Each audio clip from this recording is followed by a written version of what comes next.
พวกเจ้ามือหนึ่งพากันเฮ็ดย่างขี้ข้านหลายเด้อขี้ข้านคักเฮ็ดมื้อละ3เทื่อเข้าใจบ่ล่ะเฮ็ดก่อนที่สิหลับนอนอยู่นี่แม่นอนเฮ็ดได้นี่ถ้านอนเฮ็ดบ่ได้ก็ไปตายซะเด้อง่ายคักปานนี้แล้วนั่นน่ะบ่ได้ไปลำบากอีหยังเลยเด้นอนเฮ็ดซื่อๆนี่แหมนอนแล้วก็เอาสติเอาความคิดนี่แหมพูดโธพูดโธนี่พูดโธพูดโธอยู่ในแค่ลมหายใจเข้าออกนี่แหมจนว่ามันหลับไป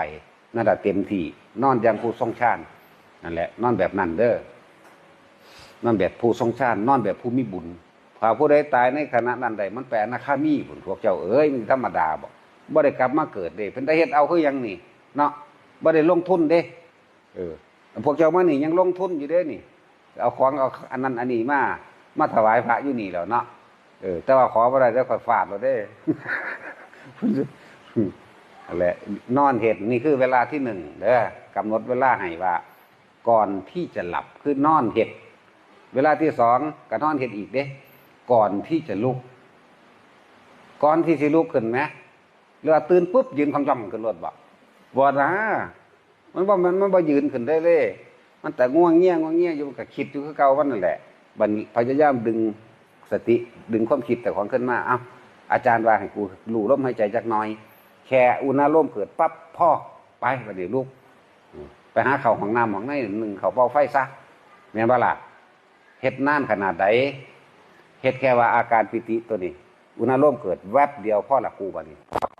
ยังว่าขี้ข้านเนาะเป็นซ้ำนั่นแหละกรรมฐานขี้ข้านหาให้เบิดทุกวิธีแล้ว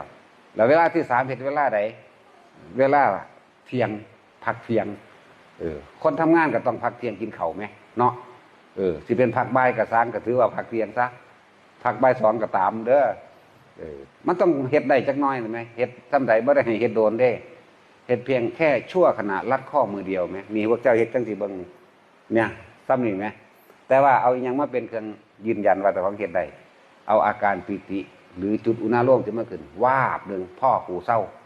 อาจารย์ว่าเฮ็ดแบบขี้คร้านก็ได้คือกันนี่ล่ะเด้อนี่คือกรรมฐานขี้เกียจแต่ว่าเฮ็ดได้มีได้อานิสงส์มันมีมากขนาดใดพวกเจ้าเอ๋ยป้องกันอบายภูมิได้เข้าใจว่าล่ะเนี่ยป้องกันเปรตอสุรกายเดรัจฉานตลอดทั้งนรกป้องกันได้องค์แห่งฌานองค์แห่งสมาธิองค์แห่งสมาบัติตัวนี้ที่รักษาเฮาเองและมันเป็นอย่างจังบ่ตกตายนรกตายตัวตกนรกเพราะว่าเทวดาผู้เกิดก่อนหรือเจ้ากรรมนายเวรที่ได้บุญในขณะที่เฮาเฮ็ดได้เข้าใจบ่ผู้เขาตายก่อนนั่นหรือว่าผู้เขาเปลี่ยนภพไปเป็นเทวดาเขาสิกระซิบใส่หูเฮาบาดใจสิขาดสมมุติว่าเฮาตายโดยบ่ได้ตั้งใจเข้าใจว่าตายโดยบ่ตั้งใจมีผู้ใดตั้งใจตายจักคนอยู่บ่มีดอกเข้าใจว่าซั่นปานว่าเคยตายหรืออย่าที่บ้านข่อยพี่มันเคยตายคือจักว่าข่อยตั้งใจตายมันคนละแบบเพราะพวกเจ้าบ่มีผู้ใดตั้งใจตายดอกนะบางคนถูกฟ้าผ่าเปี้ยงตายเลยตั้งใจอยู่ว่านั่นน่ะแม้ว่าล่ะรถส้นกันปัวตายซ้ำหัวใจวายซึบตายซ้ำเนาะจังเสร็จแล้วอานิสงส์ของที่เฮาเคยทรงฌานไว้ตัวนั้นแหละที่มากระซิบใส่หูเฮาเองดอกเด้ออานิสงส์ตัวนั้นเสียให้เฮาไปเป็นพรหมเองอย่างน้อยๆเฮาเป็นผู้ตกอยู่ในพรหมกายิกาพวกเจ้าเคยสวดบ่ได้นี่ธรรมจักรพรหมกายิกานังสัตตังสุตวาแล้วก็พรหมปริสัชชาปโรหิตาไล่ขึ้นไปเรื่อยไล่ขึ้นไปเรื่อยนั่นแหละนี่มันมีอานิสงส์ขนาดนั้นน่าจะเฮ็ดเอานี่สำหรับคนขี้คร้านเฮ็ดจักบ่แต่ว่ามีบทฝึกเด้อบทฝึกบรรลุธรรมก็ได้เด้ในขณะที่เฮ็ดน้อยๆนั่นก็สร้างดอกในขณะที่เฮานอนเฮ็ดนี่นอนเฮ็ดไปนอนเฮ็ดมานั่นน่ะบรรลุธรรมก็ได้เด้อเนี่ยจังว่าฟังไปเฮ็ดไปจ้ะอันนี้คือคำสอนพุทธเจ้าว่าจักเราไปใหญ่กับผู้คนผู้ทำให้มากผู้ทำให้บ่อยผู้ทำให้ชินผู้ทำให้มากผู้ทำให้บ่อยผู้ทำให้ชินอย่างหนึ่งกับพวกขี้คร้านเมื่อกี้นี่คือพวกเจ้าพวกขี้คร้านก็ยังไปเป็นพรหมได้เด้แล้วพวกเจ้าก็ได้ยินได้ฟังธรรมเหล่านี้ไว้แล้วนี่เป็นคำสอนพวกเจ้าไว้แล้วนี่เนาะพวกเจ้ามีสิทธิ์และมีโอกาสที่บรรลุข้างบนได้อีกถ้าบุคคลที่ทำให้มากทำให้บ่อยทำให้ชินทำให้เป็นดุจดังย่างแล้วเนี่ยอานิสงส์เขาพึงบรรลุอรหันตผลในขณะที่มีชีวิตอยู่นี่ที่หนึ่งที่สอง แม้นว่าสติมันเกิดขึ้นช้าเขาอาจจะได้อรหันตผลในขณะที่สิ้นใจขาดใจตายพอดีเลยกับได้อรหันต์ที่สามเขาพึงเข้าสู่อนาคามีกว่าน่ะเพราะว่าบางที่มันเจ็บมันปวดอะไรมันห้องโอ้ยังสั่นยังสี่เนาะเนี่ยมันหลึกบ่ทันแต่ว่าทำให้บ่อยทำมากทำให้ชินนะชินจริงแต่บางที่มันเจ็บปวดเกินไปเขาพอดีมันใจขาดบุบนั่นแหละไปบัดนี้ไปสู่พรหมโลกคือเก่าเห็นบ่ล่ะแล้วสิมีเทพบรรพสัตว์หมายถึงพวกเขาเกิดก้อนเป็นก้อนเขาสิกระซิบให้เฮาเข้าสู่อนาคามีได้คือเก่าในระหว่างตรงกลางจิตมันออกไปเข้าใจว่าล่ะเป็นได้เฮ็ดง่ายๆพร้อมบ่ได้กำหนดท่าเด้อเข้าใจว่าล่ะว่าบ่ได้กำหนดท่า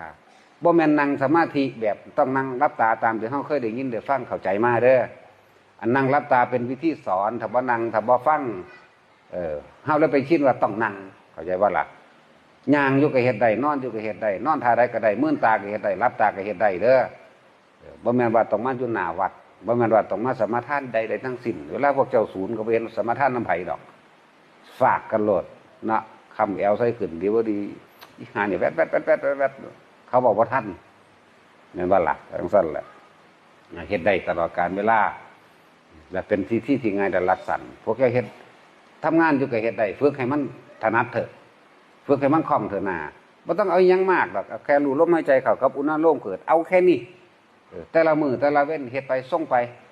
ส่งฌานไปเจริญฌานไปสติปัฏฐาน4โพชฌงค์7อยู่อันเดียวนี่อยู่นี่แหละคำว่าโพชฌงค์7คือองค์แห่งการตรัสรู้นี่ข้อยกำลังสอนองค์แห่งการตรัสรู้เลยเด้นี่บรรลุเลยเด้นี่เฮาเลือกเป็นธรรมดีแล้วเนี่ยโพชฌงโฆสติสังคาโตนี่สติเฮาเลือกเป็นธรรมดีแล้วเอาอานาปานสติบัดนี้ก็กำหนดรู้ลมหายใจเข้าออกเมื่อรู้ลมหายใจออกประคองไว้อย่างดีแล้วปิติก็เกิดเมื่อปิติ